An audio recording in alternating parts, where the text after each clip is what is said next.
Hello, everyone. Welcome to the show. We are your host. I am CJ. I'm Chris. I'm Dan. I'm Charlotte. I'm Occam's. And this is Podtoid episode 391. Guys, normally I start out each week by awkwardly asking you how your week went, but we're just going to get right into it today. Y'all, for America at least, this week has been crazy. I don't know how much of our news extends beyond our borders into Canada, and I'm sure Chris and Charlotte are far more worried about the no-deal Brexit that's coming next month. But Friday in the US was non-stop news. I'm just going to go over a few of the biggest stories that we had all in one day. So first, an arrest warrant was finally issued for R. Kelly after that damning documentary aired on Lifetime. I think it was called Surviving R. Kelly. Is someone clapping? Yeah, no, this deserves a round of applause. They finally took him down. Mm-hmm. So that was huge. And then Patriots and Overwatch League, I think it's a Boston Uprising owner, Robert Kraft, was named in a sex sting operation out of a, quote, massage parlor in Jupiter, Florida. The name of the parlor, the Orchids of Asia, located in what it looks to be just the shittiest little strip mall imaginable, was home to a multi-month sting that caught men on video getting involved in sex acts with women who were trafficked into America and had to service as many as 1,500 men a year, some of whom were in their 80s. This is just absolutely disgusting. In addition to Kraft, the former CEO of Citigroup, John Havens, has been named in the sting, as well as John Childs, the founder of J.W. Childs Associates. In wake of the sting, 10 day spas across Florida were closed. This was just insane and completely out of nowhere. I think someone on Reddit predicted that this was going to happen the next day. So obviously that's somebody with the FBI with a Reddit account. And so that was huge. And if that wasn't enough, the Jussie Smollett, I think that's how you pronounce his last name, his case came to a head on Friday when Chicago police made the announcement that the actor accusing him of making up the hate crime in order to get a raise on his show Empire. They said he paid the two men with a check to attack him and that he mailed the threatening letter to himself. I thought, oh my God, this is insane. This is not the way it was going to go. And then yesterday, we got more news out of it. The two men who he allegedly paid to attack him told a grand jury that the money that he gave to them was for services rendered for getting him in shape for an upcoming music video. And then the FBI came out and said that they haven't 100% said or determined with certainty that Jussie sent the threatening letter to himself. So now I went from being, let's wait to see what the police have to say, to we've heard what the police have to say, to now just being, I don't know what to say anymore, because this thing has taken more right turns than a NASCAR race. No, they take left turns. I don't know. I don't watch NASCAR. No, it's a Law and Order episode. It's a season of Law and Order. This is this is American Crime Story happening before our eyes. If they can't think of another season, the Jussie Smollett season will be perfect. So all of that, and those were just the stories that made national headlines. There's also an opinion writer in Alabama for the Democratic Reporter newspaper who stepped down after penning such marvelous op-eds as "Homosexuals Take the Black Spotlight" and "Klan Needs to Write Again." His name is Goodlow Sutton, and he told the Alabama Political Reporter now that he stepped down, he's going to, quote, drink beer and sex young women. So if there are any young women with a fetish for Wilford Brimley without a mustache, my God, your day has come. This dude looks so fat and old. The only way he's going to get laid is if they reopen those day spas in Florida. What I don't understand is the guys who were busted at the tug job parlors. Like, they're at least a couple of them are millionaires, if not billionaires, right? The three I named are all billionaires. Okay, like you can afford such a quality escort. Like I'm talking Pretty Woman style. Pay her for a week, to be your partner or whatever. Why? I guess there's the irony of it, of slumming it a little bit, to get rubbed out by an 80-year-old Taiwanese grandmother. But it's just like I don't get it. I mean, with the billions they have, they could probably get Julia Roberts, not just a Pretty Woman situation. Get the real Pretty Woman. You could have such a badass real doll made with like just $1 million. I want to fuck Marilyn Monroe. I want to just tear her ass open and make me a real doll I can murder. You know, I mean, just like they've got dumb money. Don't do that. Yeah, exactly. So that was like the big stories that came out this week. But still not starting the show just yet. Before we get into it, I thought we'd start with something a little more lighthearted. I was looking for some stories. There's a brewery developing a beer that tastes like Lucky Charms, which got me really excited until they said it was an IPA. There's also a story I found on people who I assume to be very, very white who are refusing to vaccinate their dogs because they're worried their dogs will develop autism. What? That was my... What would even be the issue? That's what I'm thinking about. What would even be the issue in that? There's so many horrible jokes you can make right now, and I'm just biting my tongue not to make a single one of them, other than that these people are fucking dumb. Yeah, I've already gone through about 10 in my head, and none of them are gonna fly. Yeah. They're not quite ready for prime time. None of them are gonna make it on this show. It's just white people. Yeah, just white people. So there were those two stories, but then I found this one and figured what better way to start the show than with a brief crap criminal segment. You've been hit by a crap criminal. Okay, so for this story, we're going to New York, where two men were arrested for passing off counterfeit $100 bills. Elvis Balbuena and Imar Pena were arrested around 1 a.m. walking in the middle of the street. Officers say the two men matched a description of suspects who tried to pass off a fake $100 bill for a real one. Upon searching the men, officers say they found 3 more fake bills in Balbuena's backpack. And during a strip search, they found more fake bills in his anus. And no, the story is not done yet. So, At the station, he refused to have the bills taken out of his ass right there because he said it would hurt. So the officers told him they were going to take him to the hospital to have them removed. While in a holding cell awaiting a trip to the hospital, security cameras caught the man taking the money out of his ass and putting it into his mouth. Yes. Talk about a trip to the ATM. Oh my God. I was a complete guess on the eating it, but I was really hoping that's where you were going with it. Oh, that's so good. It's a literal crap criminal. Like that's you know how fake bills. Fake bills, yeah. But that's how you know it's fake money, because no one on earth is shoving real money up their ass. That's the nastiest shit. It's just basically like just toilet paper at this point. All the money in the world. And so like at that point, he's not destroying the evidence because they've already got some of the fake money. Yes, yeah. It's not like all I've got to do is eat this and then I'll get off scot-free. They already know he's got fake money on it. Pretty much, this would I guess just be maybe they have charges for each bill that they find, because he's apparently facing 7 charges of counterfeit money, so maybe 1 for each bill. When he heard that officers were coming his way, he stuffed the money down his pants. Officers were able to find the money there, and both men are facing multiple charges, and they are behind bars. The dedication that you have to not getting caught, to take money out of what I'm sure is not a gay porn ready ass and putting it in your mouth and then not swallowing it. Like, why wouldn't you go the extra step and swallow the money? Look, if Divine Elite dog shit, I think this guy's just a pussy. You've been hit by crap. All right, let's get to talking about games, and we'll start with me. I have been playing 2 titles this week, and I can't talk about one of them. It is the new Toe Jam and Earl Back in the Groove game. That has been my life for the past week, but I've also been putting in hours, literal hours, into Tetris 99, the free-to-play game that's part of Nintendo's online Switch service.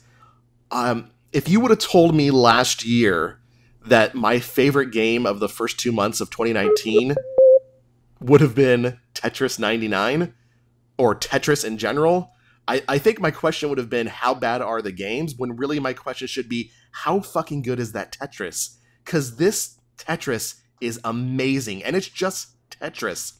But when you put the competitive aspect to it, I haven't had this much fun with Tetris since Tetris DS, and that was just because it had a whole bunch of modes. This one, I don't know. It's completely enthralled me. I am completely engaged with it. I will sit there and play for 2-3 hours straight without even realizing time has gone by. And the best I've gotten is second place. I've gotten second place a few times.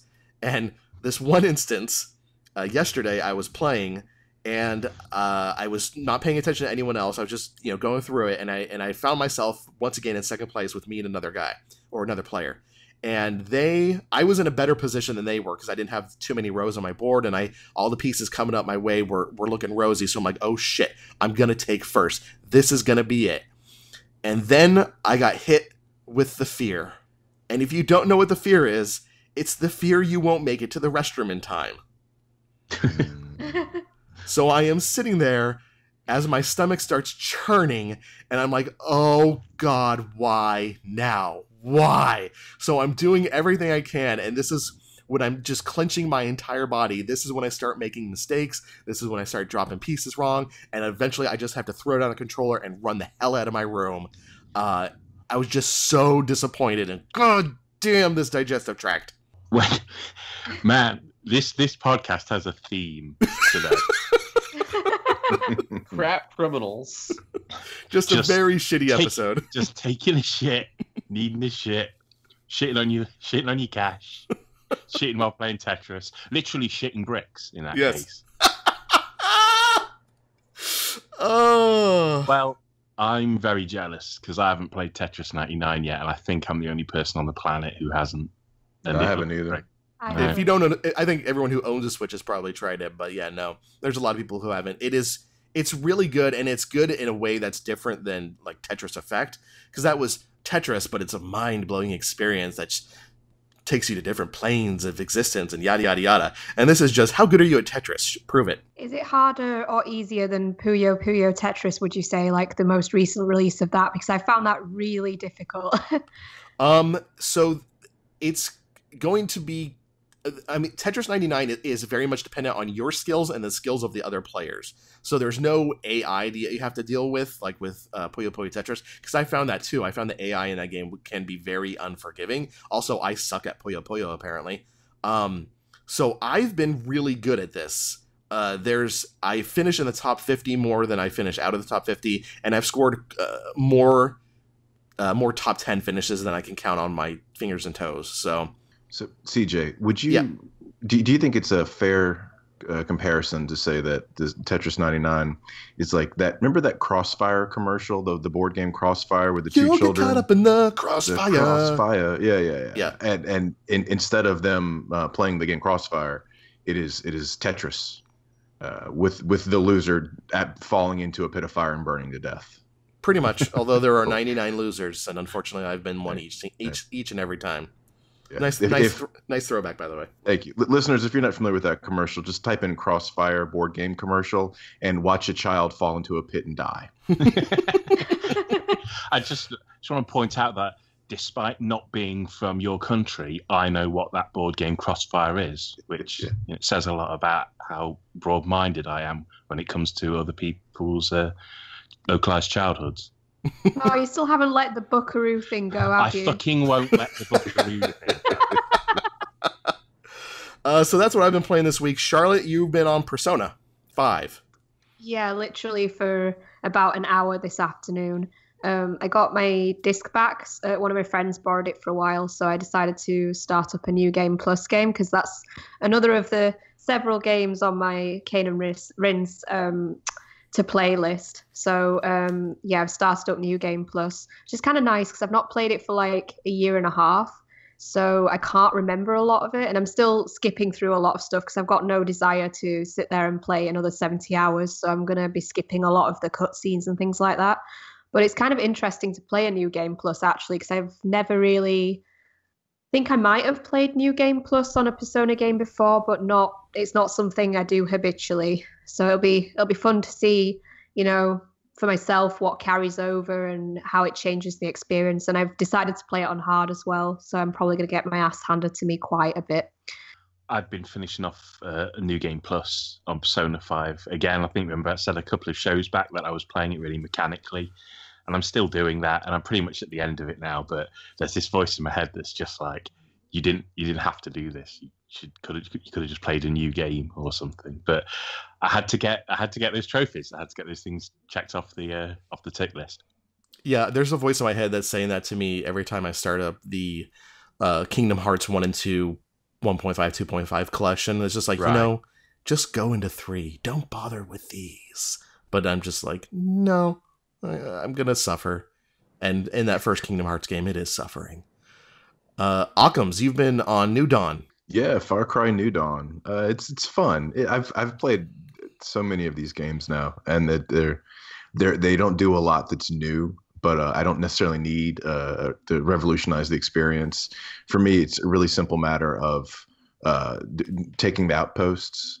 You just go in and sneaking around, your sniper rifle. And I always love the companions. So my two favorite right now, I'm going back and forth between the Golden Girl sniper, she's this elderly woman who's a sniper. She's really fun. And then I can get a warthog. And I always think back to Hannibal, the I guess the movie, but there's the book before it, and there's I haven't seen the TV show, so where one part where they were feeding people to pigs. Yeah. Oh yeah. Because pigs, and that's a real thing. Pigs will just eat the fuck out of anything. Bones, they will destroy a corpse. So it's fun to have a warthog, and I'm just imagining eating people like in Hannibal. And it's fun. It's I'm trying to fight the good fight against the Williams sisters. And it's fine. Yeah, it's a pleasant time waster. I think the next thing I'm really excited for, I got Metro Exodus after that, and then I guess the new Devil May Cry comes out relatively soon, and that's always a fun time. Yeah, absolutely. When you say warthog, I immediately think of the transportation vehicle from Halo. So Yeah. I'm like, I thought you meant like an off-road like a Jeep or something. I didn't even you actually have a warthog following you around. That's fantastic. Yeah. It's I think its name is Horatio. I might be making that up, but it's a fun name. It's cute, and you can pet it, which is really sweet, and I like that. Which of the Golden Girls is the sniper? Would you say?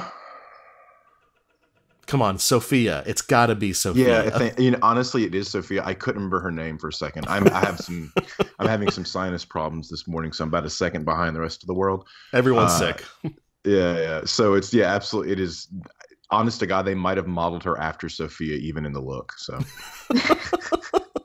Let's ask, how would you say is the bullet sponge stuff like changing things up? Because they've added like this whole like RP system now with numbers and stuff when you do damage, and I don't know. Yeah, I don't like that. And it's okay. It's just, I mean, they added the numbers, but it's essentially the same thing it's always been, where some of them have like armor and you have to shoot their helmets off or whatever. It's fine. I get annoyed that I'm a sniper and I don't kill with one shot. That just kind of like, well, you're wearing like a motorcycle helmet. You can go fuck yourself. That's not how motorcycle helmets work. But that's more just me being annoyed that I can't just one shot kill things. But it's okay. For the most part, I send out the warthog and it just gores people to death. So I just watch that a lot. So. No numbers for that. Dan, you're still on Anthem this week, right? Yeah, I guess. We got the video review for that done, and I told myself I was going to get to the end game, so to potentially at least keep up with it and play any post-game content, but I think I'm done. I think I'm just done with that game. It's the first video review I've worked on where I've had the almost exact, I wouldn't say opposite, but a far worse opinion than what we have on the site. Like it's just mind-numbing. Yeah, when you were talking about this last week, and then when I read his, I'm just thinking, whoa, those are two very different experiences with the same game. Almost a yin and yang. Yeah. Of course, though, as a professional, I'm not going to get to rag on in the review itself. I did my job. Put the game over. And boy, oh boy, that comment section, maybe avoid that part of that. Just go watch the video.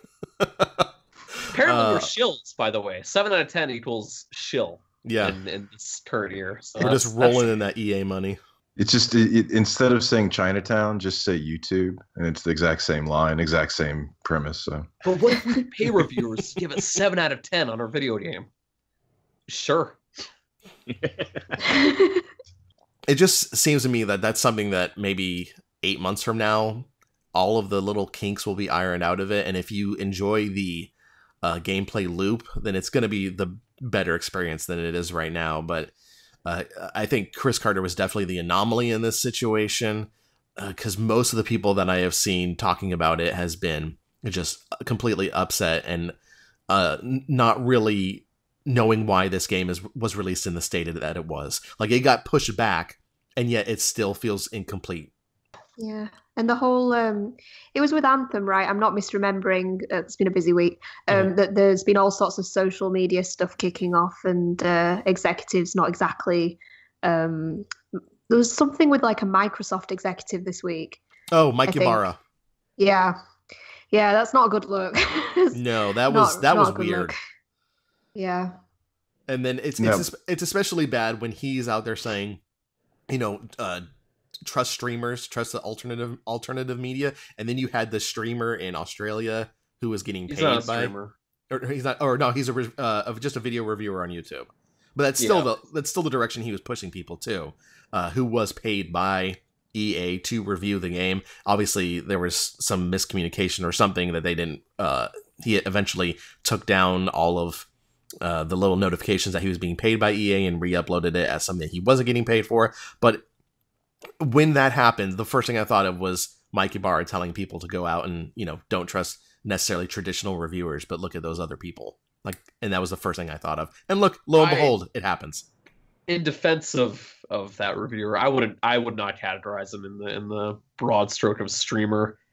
His reviews are very traditional to a sense. He delivers a review, a score, and all that stuff, but he crossed that weird line that no reviewer should really be dabbling in ever, in my opinion, of going into paid review territory. That's a line you just can't go back on. I thought you were going to say incest. Oh, that too. That's probably not a good look. At least he was upfront about being paid for it, because the worst thing is when you have them that they're not upfront. And I know that Microsoft and a few other companies have been dinged in the past about paying YouTubers for coverage and it not being disclosed. So, anyways, Chris, we're gonna end with you. You've been playing the new Dead or Alive. Yeah, I've been playing the new old Dead or Alive. I can't. It's strange. I'm allowed to give impressions, and people can let's play it, and because obviously there's a demo out, and people can stream it, but I'm not allowed to review it. Which is there's kind of a line there. I'll be kind of short with this. It's Dead or Alive, and it plays like Dead or Alive, and that's great because that game's pretty good. But I'm blown away by how little progress has been made from Dead or Alive 5. Mm-hmm. A lot of the costumes are the same. It's still the same cheese metal. A lot of the stages are recreated. The ones that are new are still familiar. You still have like a gym, like a downtown gym, and a stream in a forest. Yeah. Some of the characters, like their first outfits, like Mila, the MMA girl, it's the same outfit. And there's not a lot of change in the movesets or the mechanics. And honestly, quite frankly, I'm really amazed that you can kind of call this a sequel. It feels like another. There's already been like various versions of Dead or Alive 5, and this just feels like the ultimate Dead or Alive 5. Like they put a couple of extra modes and things in there, but it's so familiar. It's so familiar that let me just put it this way. If you put Dead or Alive 5 and Dead or Alive 6 in front of me, right, and then you blindfold me, and then you tied me up and put a ball gag in my mouth, I'd really enjoy that.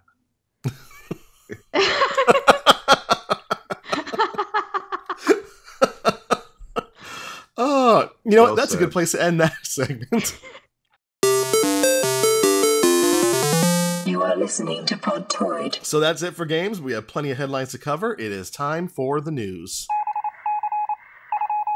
And we're going to start with a little bit of a breaking news rumor. I just saw this earlier this morning.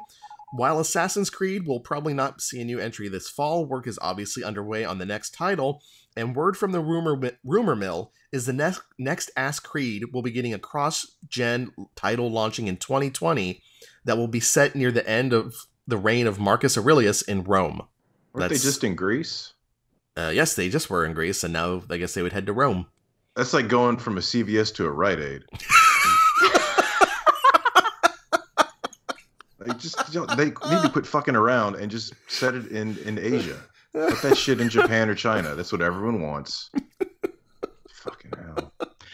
Didn't one of the spin-offs wasn't one of the like was it one of the handheld spin-offs was in China? Yes. Okay, sure. But that was a side scroll, doesn't count. Oh, it was, yes. Yeah. The same rumor mill said that Watch Dogs 3 is coming this year. It's going to be set in London, and players will be able to choose the gender of their character. I know Watch Dogs 2. Watch Dogs 2, I think people liked more than Watch Dogs 1, but I think so too. Yeah. It'll be interesting to see what they do with London and how much of the current political crisis that's going on there is going to, if any of it, will find its way into that game. It did for Crackdown 3, I believe. Crackdown 3 managed to get some Brexit jokes in there. Really? No, really, yeah. Wow. There's like Teresa's Food Bank and things like that. And... Oh. Well, when you're in development for that long, you might as well just try and keep it fresh. Really? Obviously, the biggest story of the week comes to us from Nintendo. Nintendo of America President Reggie Fils-Amie announced on Thursday that he is retiring from the company this April, just after the end of its current fiscal year. Fils-Amie has been with Nintendo of America since 2003 and was promoted to president and COO in 2006. In addition to being the face of Nintendo's operation in North America, he was also just a red-hot meme generator, giving us such gems as "My body is ready" and "My name is Reggie. I'm about kicking ass. I'm about taking names, and we're about making games." During Reggie's tenure, Nintendo reached new heights with the Nintendo DS, Wii, and the Blue Ocean strategy, while also hitting its lowest of lows with the vast disappointment that was the Wii U. He's leaving the company in a good place, however. The Switch is soaring. We have oodles of new games on the way, and the company's outlook is as good as it's been in a decade. Taking over for Reggie will be Doug Bowser. I'm all the way over all the jokes about his name. They were done to death over the past 3 days, and really, it reminds me... You made those jokes years ago anyway, didn't you? Yes. Well, that's why I was so over them. Like, oh, really, guys? A Bowser joke? Really? What year is it? It reminds me of when they announced the name Nintendo Wii 3 days before E3 so everyone could get their piss jokes out of the way. There is a certain part of the internet that's making Bowsette jokes now, and that's a line. I don't know, man. Not just jokes, but illustrations of him as Bowsette. Anatomically correct illustrations. Yeah. And I thought the picture of Robert Kraft's supposed masseuse being Tom Brady with a wig was frightening enough. No, these Doug Bowsette pictures are disturbing. Yeah, when Tumblr got rid of porn, pretty much 99% of that audience just went to Twitter now. And now that Twitter has this great feature where you'll see people's lights, just every now and then I'll stumble on some shit on my Twitter feed.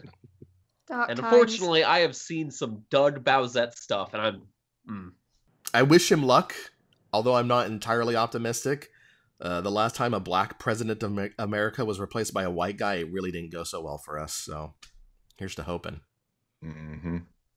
Our second story is about the PlayStation Vita. Sony's oft-forgotten handheld has been surviving off the niche market at home and abroad, but it looks like it's coming to an end.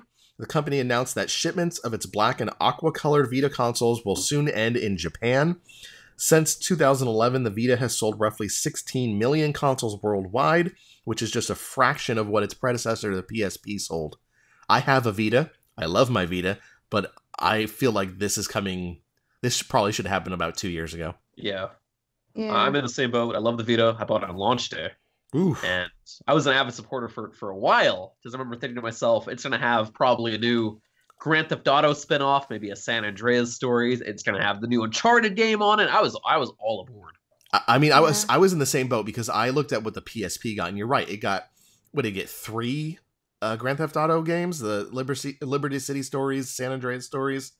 Vice City stories. Vice City stories. Wars. So just the 2s. Oh, and Chinatown Wars, right.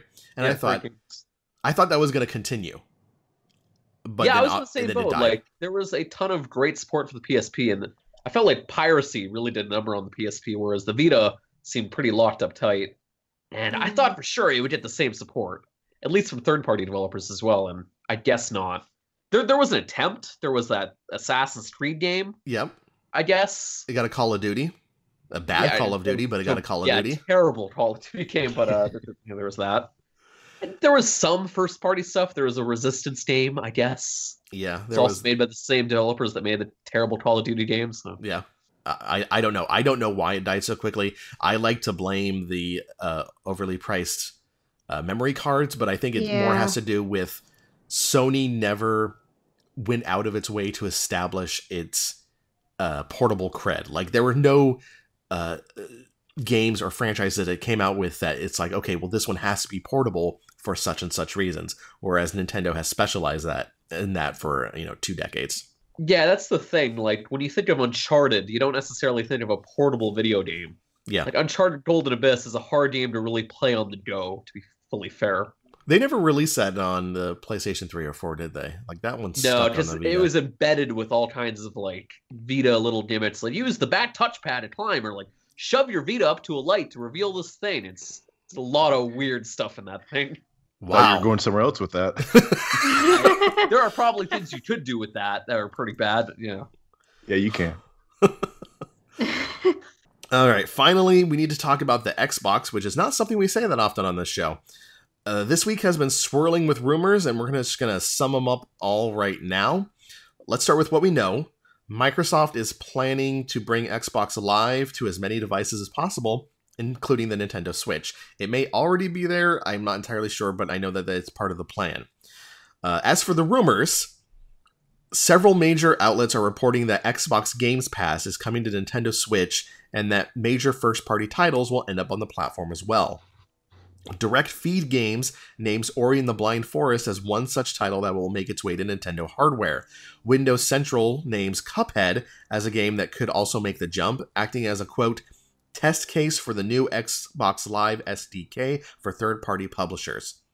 Joix Video, I'm not even pronouncing that right, says Microsoft aims to test its Project xCloud tech that'll allow Xbox Games Pass games to stream directly onto the Switch. That's probably a preferred method given how big Xbox games can be. Finally, Game Informer is adding that whatever is true about these rumors will happen before the end of the year, and it actually could be announced as soon as GDC next month because they are having a panel on their next generation SDK. That's not all. We also have rumors that Xbox is going to unveil 2 different versions of its reported Scarlet console at E3. One will be a traditional console, much like its Xbox One X. The other one will be a streaming-only console. These could prove to be true, but as Jason Schreier of Kotaku pointed out on Twitter, it would probably kill current sales of Xbox if they announce it at E3 and they don't launch it this year. Because then you're dealing with upwards of 12 to 18 months of people probably just waiting for the next-gen Xbox. I find the idea of like a streaming-only console device very interesting. Especially like as I get older, and I'm trying to declutter a bit. What is that Sparking Joy with that Asian woman? Yeah. But the Condo. Yeah, there you go. I would like for that to be something that becomes more prevalent. I don't know if it'll work though. I don't know. I have to see it in practice. Is there anything kind of an analog to that that's happening now that y'all are aware of, like in PC or anything, or is there something we could compare it to see kind of how it is? The only one I can think of is OnLive. Yeah, the OnLive, but that failed miserably. Yeah, but it was way too out of its time. So. Because I mean, the only reason I'd get an Xbox right now is for backwards compatibility. I have a lot of fun games for 360. My 360 died years ago.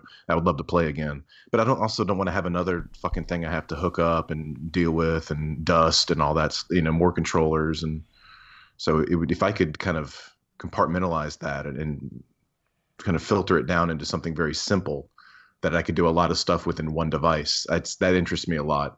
As an older gamer, air quotes, kind of in my life. I'm kind of right there with you because I've reached a point where I now look at games differently of ones I want to buy versus ones I want to play. Which ones do I go get at Best Buy and which ones do I get through Redbox or GameFly?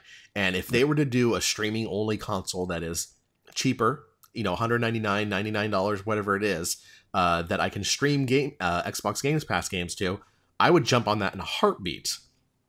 Yeah. I don't really care for that many Xbox games, but there are certain titles that I would love to go and play that I don't necessarily want to buy an Xbox and then buy the game for. Yeah, I'm right there with you. I do think this report from Zhu Video. Thank you. Zhu Video. I didn't want to say that because it's offensive, because it sounds offensive. I think the only thing that I'm concerned about is, I think if you were revealing two consoles at the same time, because you've got like the 1-2 punch of the lesser model, you might be tempted to really knock up the price on that major model. Because if you release one console and you're like, hey, it's £700 or whatever, then people will be like mind blown. But if you're like, oh, but there's also this other one that's just $350, $400, then it kind of takes the edge off your like outrageous higher price model. So if they did do two at the same time, it'd be interesting to see if like the higher price one was like the most expensive console of all time.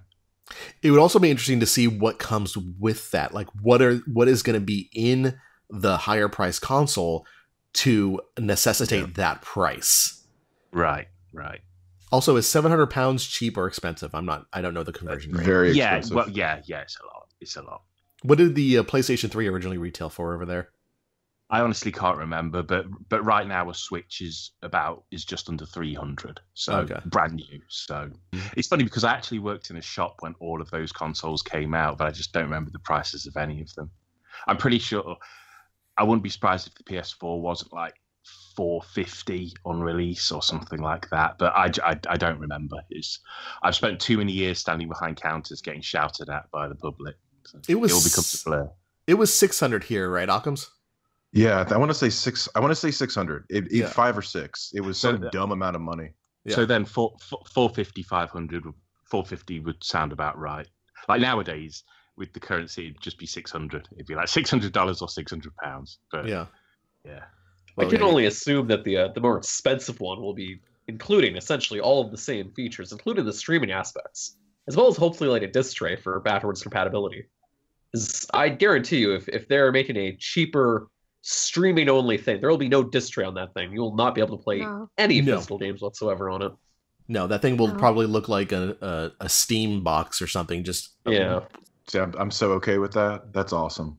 Yeah, I think that though, Germany, for being like, in many ways it's a very modern country, but in other ways it has probably the worst internet speeds and development of internet connections, whatever it's called, in Western Europe. And like, I would never be able to get a streaming only console because it just probably wouldn't work very well. And I'm guessing from talking to other people, there's a lot of people who just would not be able to get streaming only because their internet is that terrible. So there are some places where this streaming only console probably won't get much traction because people will be like, yeah, well, it's not going to work. Yeah, I think that's a fantastic point. I think it's sort of, that's if they do the two console thing, one that's with the disc-based disk drives and blah, blah, blah, and then the streaming only, that's sort of there, well, you have this choice or this choice, but it's all within the umbrella of Xbox. So I could see it working either way. It would also be interesting if they limit that streaming to Japan and South Korea, because they don't have a major foothold in either of those two countries.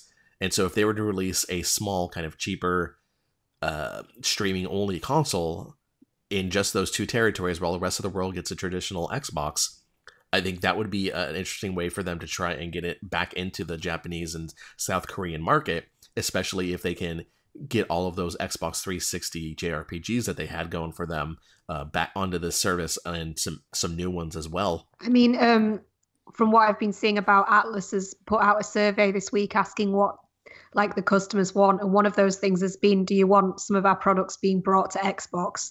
So maybe Xbox would have a chance in Japan again if some of these games came out on Xbox. We'd have to see. I mean, you guys say again, but the Xbox has never had a foothold at all in Japan, ever. The 360 was a disaster there. The one was... Oh, yeah. It's never had a hold there. And I don't think that'll change with a streaming box, because I guarantee you, PlayStation are going to double down on this as well. Like, PlayStation Now has been a thing they have been actively testing out for years now. They bought online to test out that service. And I've dabbled in it, and it's not that great. Like, if you want to play a fighting game, good luck. Even with the best speeds possible, there is a delay there that is significant, and it's bad. and it's gonna be a while till, I don't know, for regular like action games, RPGs, stuff like that, it'll be fine. But the moment you enter like games that are sports games, fighting games, driving stuff, good luck. I mean, the advantage with PS Now is that they have, for some games, I think it's for the PS4 games, you can actually download them to your system now. But if it's like a streaming-only Xbox, then would you be able to download them, or would you really be only streaming? I'm guessing it would just be only streaming, in which case, you know, like PS Now for me was a complete wash because of my internet speeds until I could download games, and then it became attractive again. So, yeah. I imagine that would be an option, or at least I hope it is. So that'd be at least compelling. I think more so for me personally than the tech of whatever Microsoft put out next. I'm really interested to see if we just like return to this cycle of the new generation starts and now Sony's the bad guy and Microsoft's the good guy.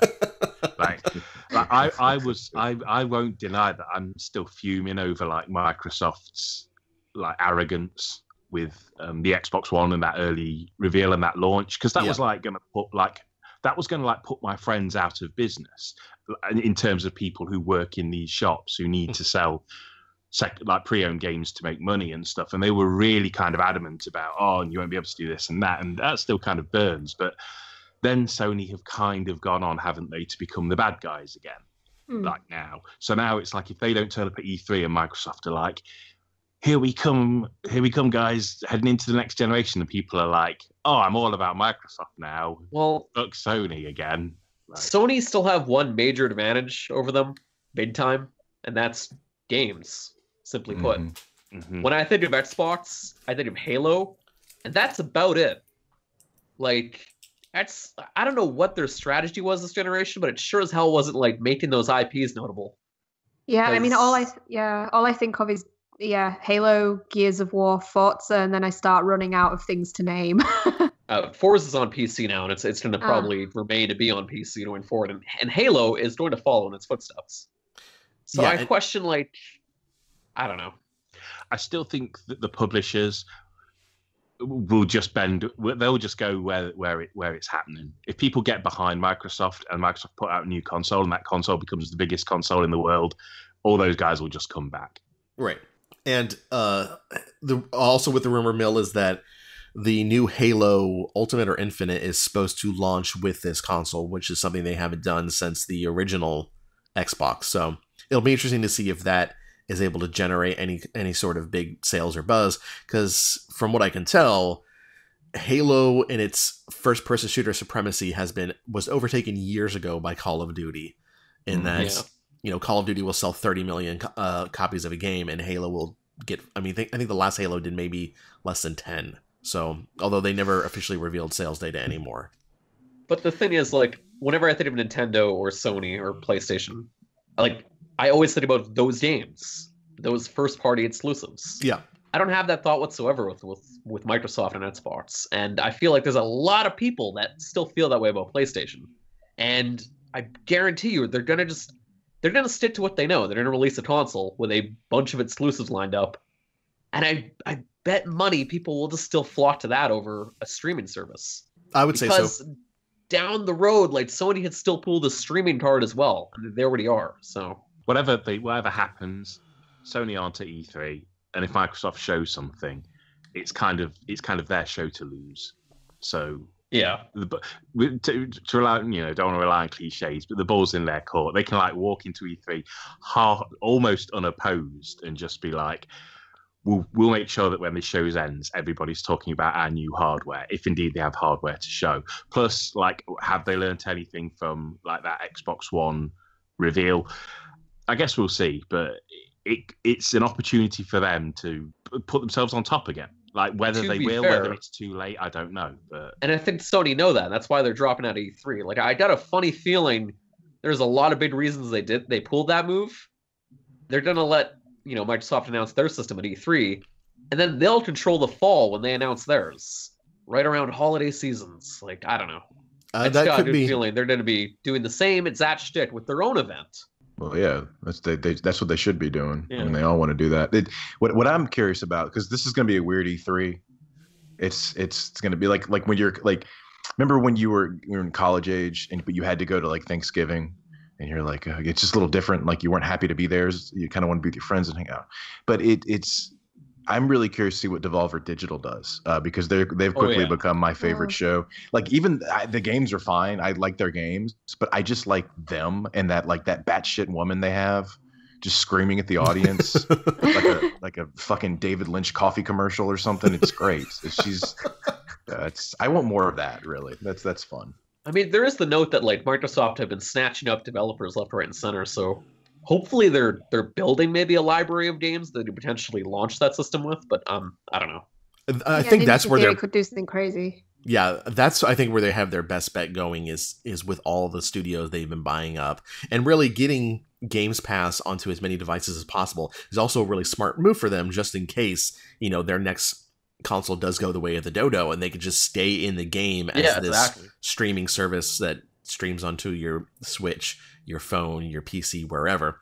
Also, I just want to say with E3, there's also the chance that Nintendo is going to reveal a smaller portable only Switch, and it'll be interesting to see if that is able to take away from any thunder that Microsoft would generate for its new duo of Xboxes or not. I mean, they'll probably show the Xbox stuff on said portable Switch, and they'll both come out on stage and do their little thing together.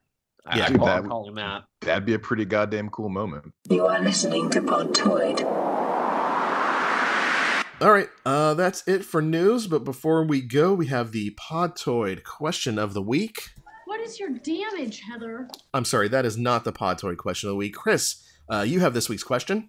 Yes, I do. And because Nintendo is now headed up by a guy called Bowser, which, as we discussed earlier, is a still really funny joke, I was wondering, what video game character would you put in charge of what company? It's such a great question that I don't have my own answer. I don't know. I'd put Faith from Mirror's Edge in charge of window cleaning. Pull up. Pull up.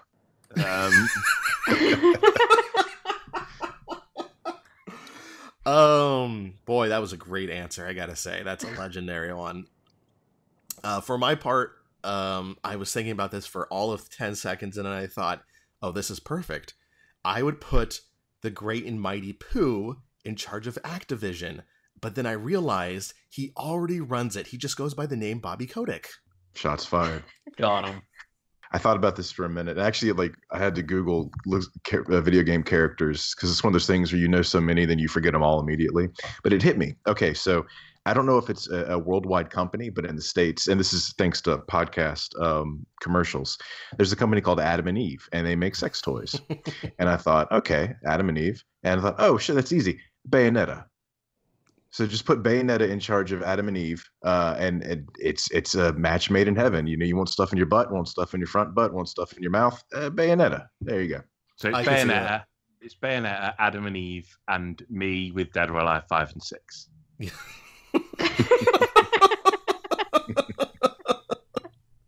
don't know. I'd put Sonic the Hedgehog in charge of Twitter. There you go. Yeah, it's a good one. He would probably ban the Nazis. Probably.